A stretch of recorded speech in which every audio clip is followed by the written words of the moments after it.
그래서 그 17페이지 맨 하단 부분의 박스 부분을 제가 나름대로 쓰고 있는 형식으로 정리를 한 겁니다. 이 형식은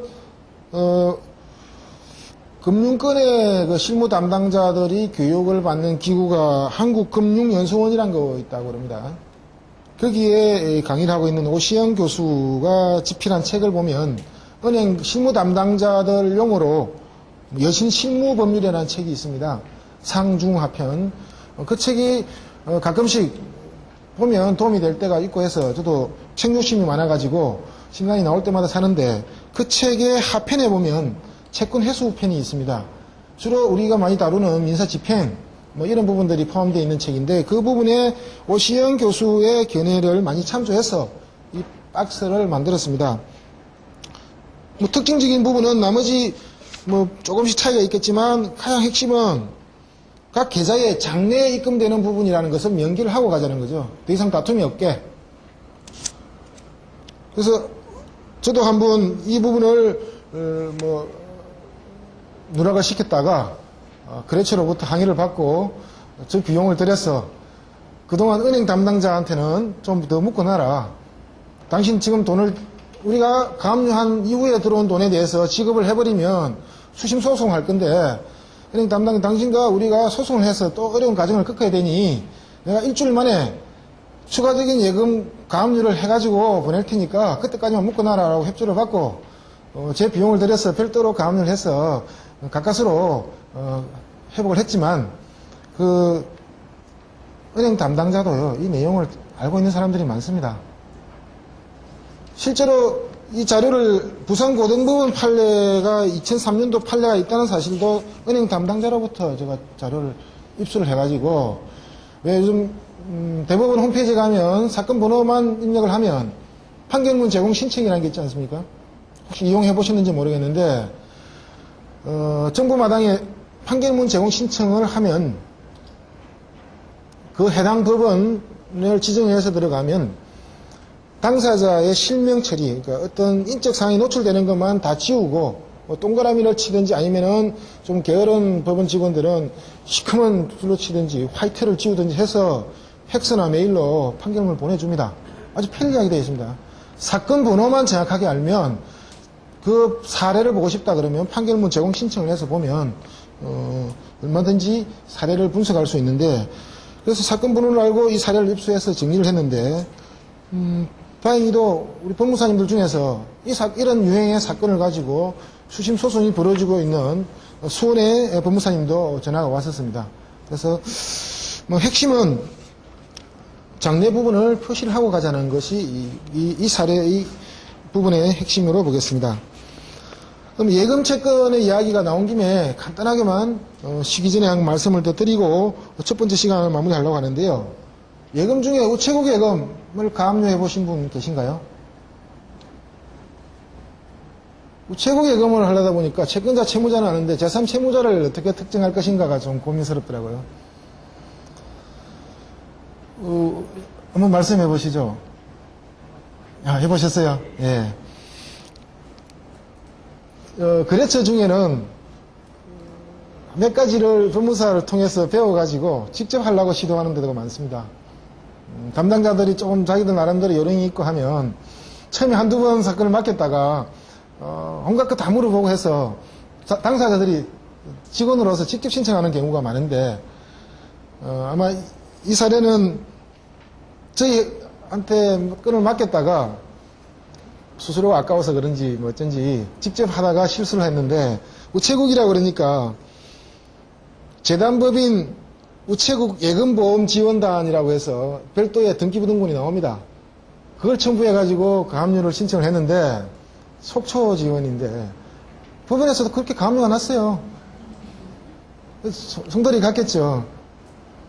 우체국에서는 그거 갖고 안 된다. 다시 해오라. 그래서 우체국 예금은 제3채무자를 대한민국으로 해야 됩니다.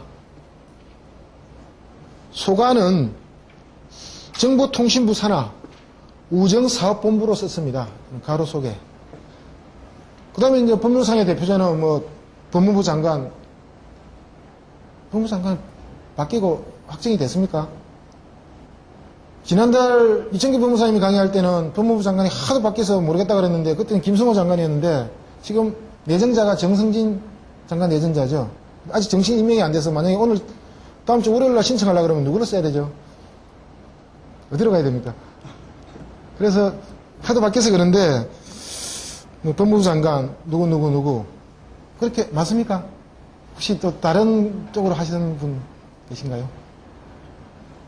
제 견해는 우체국 예금을 할 때 제3채무자는 대한민국 법률상의 대표자 법무부 장관 누구 소관은 정보통신부 산하 오정사업본부로 해서 그렇게 고쳐서 하도록 제가 알뜰해 가지고 예금을 다 추심을 한 걸 사례를 확인하고 그렇게 말씀을 드리고자 합니다. 혹시 다른 견해가 있으신 분들은 한번 알려주시고요. 한 가지 더 말씀드릴 것은 법인의 경우에 이 채무자를 특정하기 위해서 그러니까 예금채권의 가압류의 가장 기본적인 권리격이 계좌번호를 알면 그 계좌만 특정하면 되는데 구태여 그럴 필요가 없다는 것이죠. 포괄적으로 들어가면 그 채무자가 그 은행에 갖고 있는 뭐 각종의 예금을 아까도 말씀드린 예금의 종류가 특정되지 않아도 다 잡을 수 있는데 구태여 내가 알고 있는 계좌 하나만 특정해서 들어갈 필요가 있나요? 포괄적으로 들어가게 되는데 그걸 특정하기 위해서는 할 수 없이 채무자의 법인인 경우 사업자 등록번호를 요구합니다. 개인은 주민등록번호를 요구하고 그래서 채권 가압류할 때 예금 채권 가압류할 때 사업자 등록번호를 몰라서 애를 많이 먹고 있습니다. 어떤 방법으로든 알아내야 된다는. 그래서 정 몰라가지고 법인 등록번호 등기부 등본을 떼면 나오는 법인 등록번호를 가지고 우겼더니 해주는 경우도 있었습니다. 그럼 과연 제3채무자인 은행에서 사업자 번호가 없이 법인 등록 번호로만 가지고 송달이 왔을 때 그 컴퓨터상으로 검색이 안 되느냐? 제가 알기로는 될 것 같은데 그걸 뭐 사업자 번호가 없다느니 뭐 법원 실무에서도 사업자 번호가 없으면 보정을 한다느니 이렇게 하는데 그거는 아마 남의 사업자 번호를 모를 수도 있는데 너무 엄격하게 그렇게 할 필요는 없다 생각이 들고요. 드리고자 하는 말씀은 한 채무자, 법인에 사업자 번호가 여러 개 있는 경우가 있습니다. 본점이 있고 지점이 많이 있는 회사 같으면 지점마다 사업자 번호가 틀리지 않습니까? 법인의 사업자 번호는 세 가지 구분 단위 중에 가운데가 81로 들어가는데 지점은 85로 들어간단 말이죠. 서울에 본점이 있고 부산, 광주, 대구에 다 있다 치면 지점마다 사업자 번호가 틀릴 거라는 이야기입니다. 그러나 채무자는 지점에 있는 예금이든 뭐든 간에 그 채무자의 예금을 다 압류하고 싶으니까 지점 명의로 예금된 것도 압류를 하고 싶은 생각이 들죠. 근데 그럼 사업자 번호를 어떻게 다 나열할 것인가? 그걸 따로따로 할 것인가? 따로따로 할 이유는 없는 거 아니겠습니까? 그래서 가압류할 채권의 표시 맨 하단에 한 줄을 더 넣었습니다. 맨 위에 본점의 사업자 번호 외에 이러한 사업자 번호로 돼 있는 예금도 다 포함한다라고 그렇게 명기를 하니까 무리 없이 됐습니다. 그래서 그거는 뭐 아주 중요한 이야기는 아니지만 사업자 번호가 여러 개 있고 그 사업자 번호로 가입되어 있는 예금이 있을 때는 그 특정을 해주면 효력이 미치더라는 이야기를 말씀을 드립니다. 첫 번째 시간에 이 정도로 하시고요. 한 10분 정도만 쉬었다가 다음 주제를 진행하겠습니다.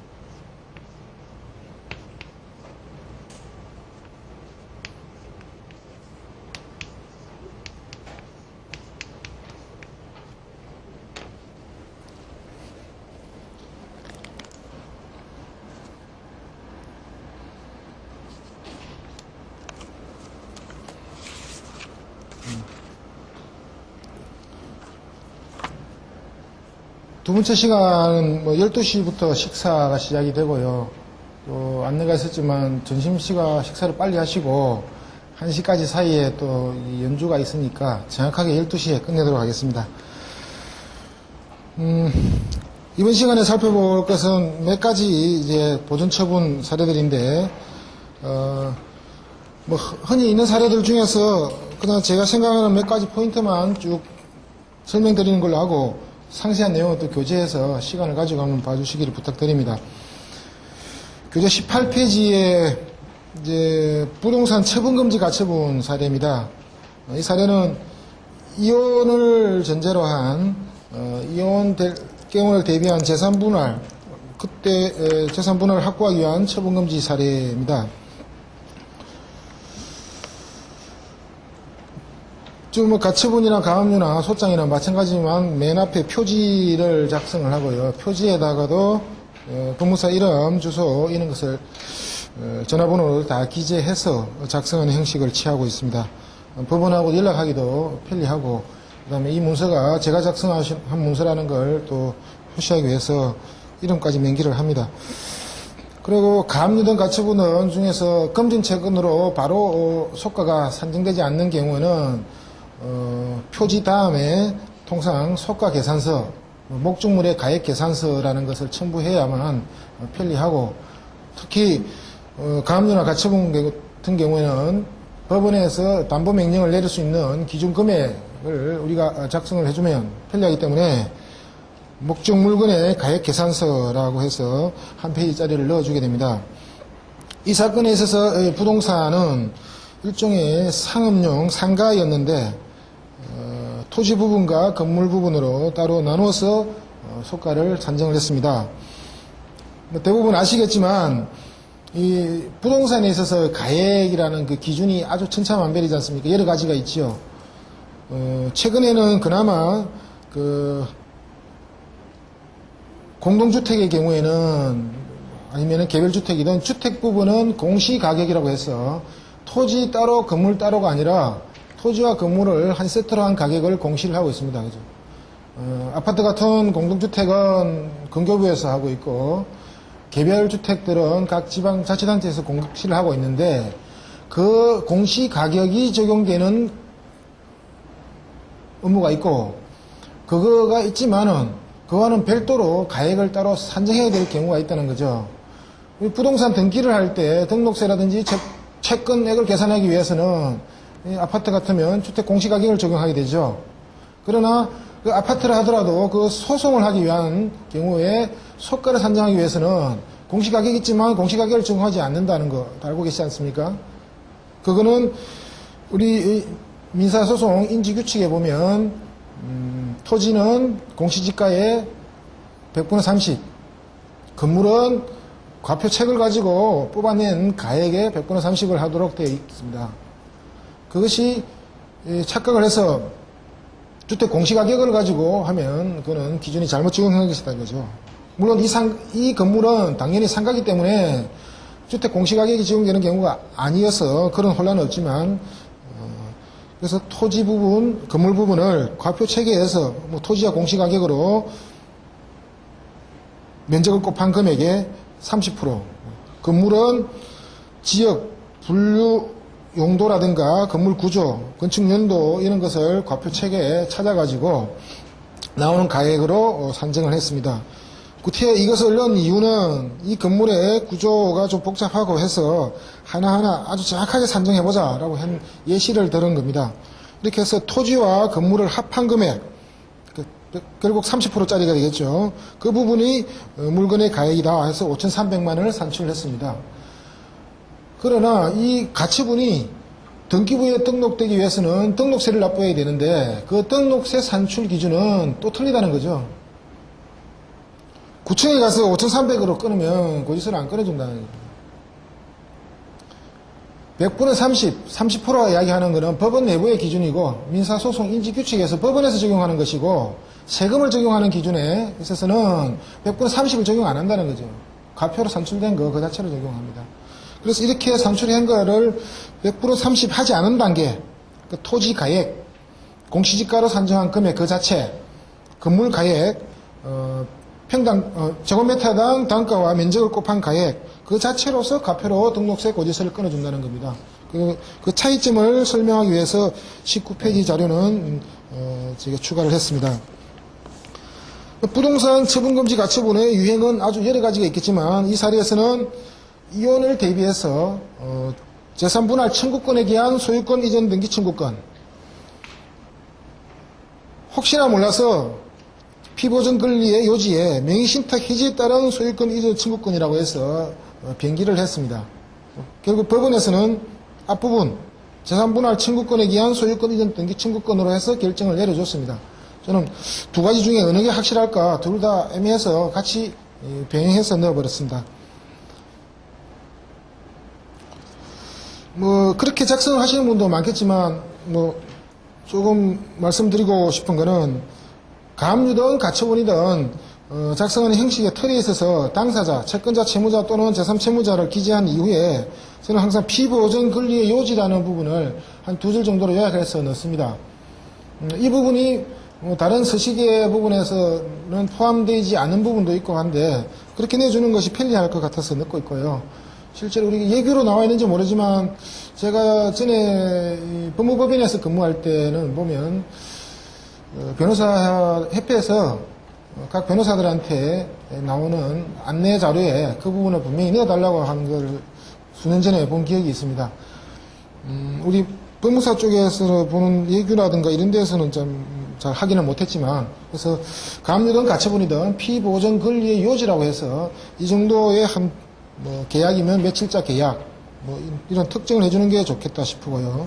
신청 원인의 기본 골격은 앞 시간에도 본 바와 같이 첫 번째는 당사자 관계, 두 번째는 피보전 권리, 세 번째는 보전의 필요성 이런 큰 골격을 잡고 그 내용을 구성을 했습니다.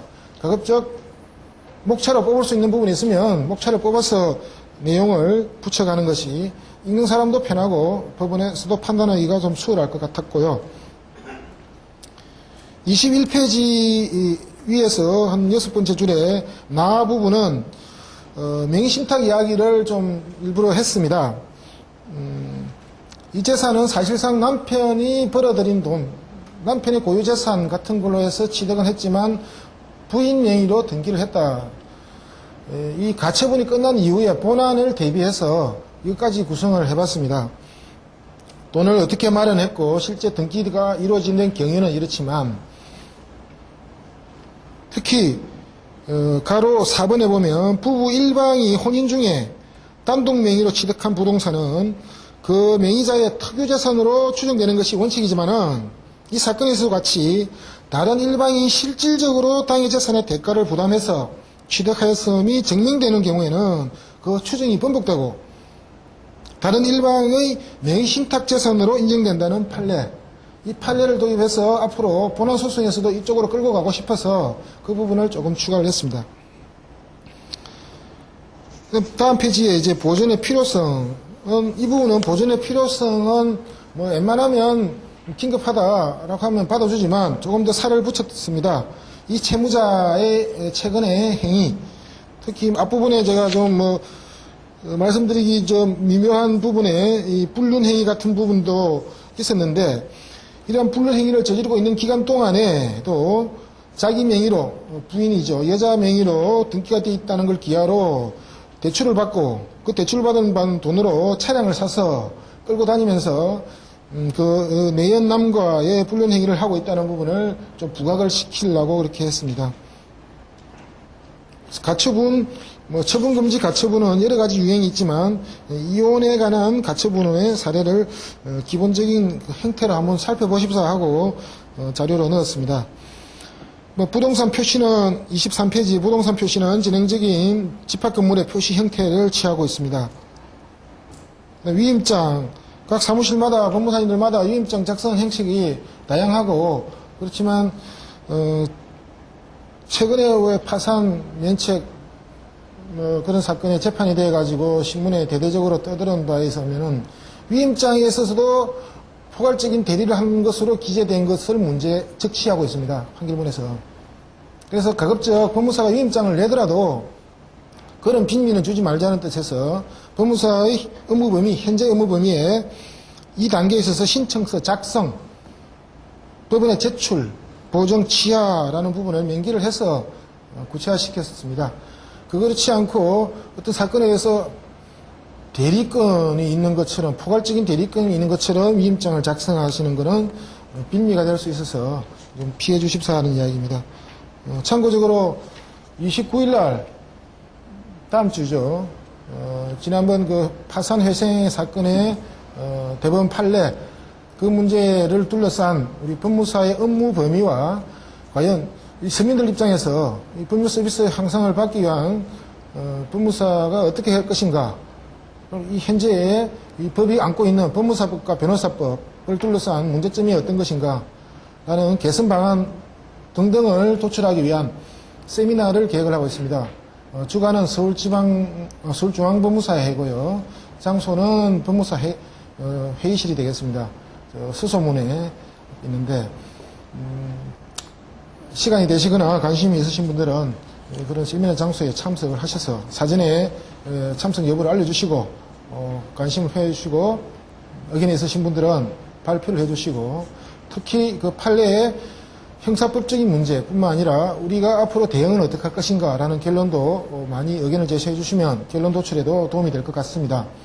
단 여러분들이, 여러 어르신분들이 걱정하시는 부분, 어떤 특정 그 사건에 있어서 관여하신 법무사님들을 비호한다거나 그러한 행위를 옹호하기 위한 뜻은 추호도 없음을 다시 한번 밝혀드리고, 세미나의 주제 방향은 그런 방향이 아니라는 부분을 하도 걱정하시는 분이 많아서 말씀을 드립니다. 참고로 말씀을 드렸습니다. 그 다음에 25페이지에는 전세권부 채권 가압류를 하나 정리했습니다. 흔하다면 흔할 수도 있고, 경우에 따라서는 재산권을 확보하기 어려운 부분, 집행 대상 재산을 찾기 어려운 부분에서 그 사람의 전세권이 있으면 집행을 해볼 수 있다, 이런 이야기를 접근을 해봤습니다. 법인 같은 경우에는 부동산을 갖고 있지 않은 법인이 상당히 많습니다. 그렇다고 금전 채권이 어떤 게 있는지 확인하기 어려운 부분이 많고요. 그럼 가장 1차적으로 접근하는 부분이 그 사무실에 쓰고 있는 보증금, 전세금을 집행의 대상으로 삼아 볼까 생각하게 되는데, 그래서 그 건물의 등기부등본을 떼보니까 우연히 그 채무자인 법인이 전세권 등기를 해놨더라는 것이죠.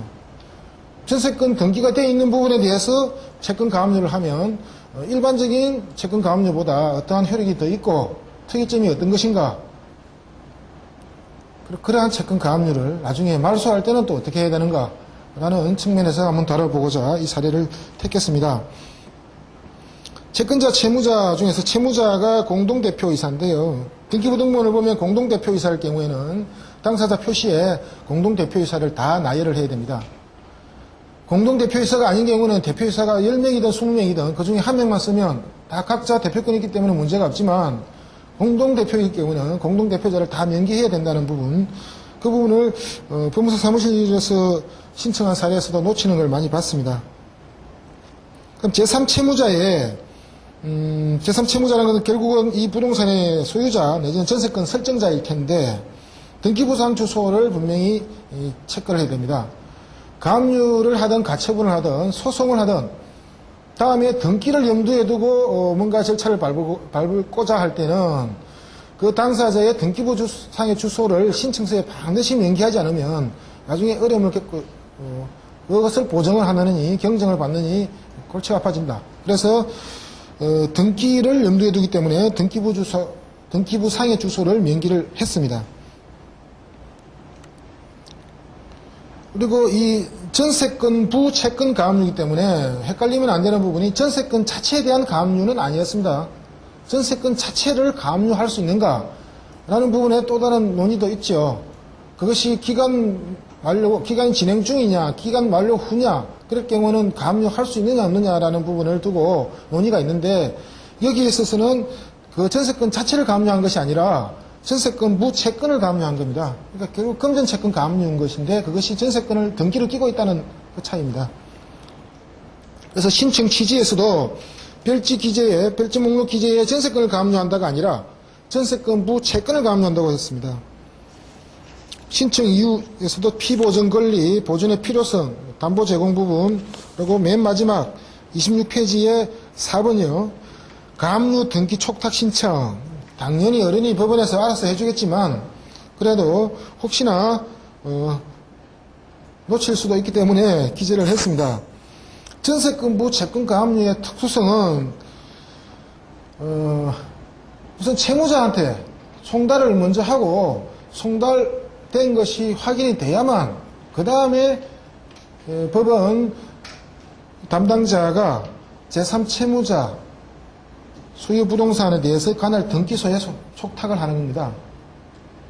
그러니까 일반 채권 가압류일 경우에는 동시 송달을 가지만 전세건부 채권 가압류에서는 전세권 그 등기소는 제3채무자 아니잖아요. 제3채무자는 전세권 설정자가 따로 있는 겁니다. 이 송달이 된 이후에나 부기 등기를 해달라고 촉탁을 따로 하는 겁니다. 동시에 가는 게 아니고. 그래서 전세권 채권 가압류는 가압류 결정이 난 이후에도 등기부상에 전세권의 부기 등기로 가압류가 기재되는 데까지는 다른 가압류보다 시간이 더 오래 걸립니다.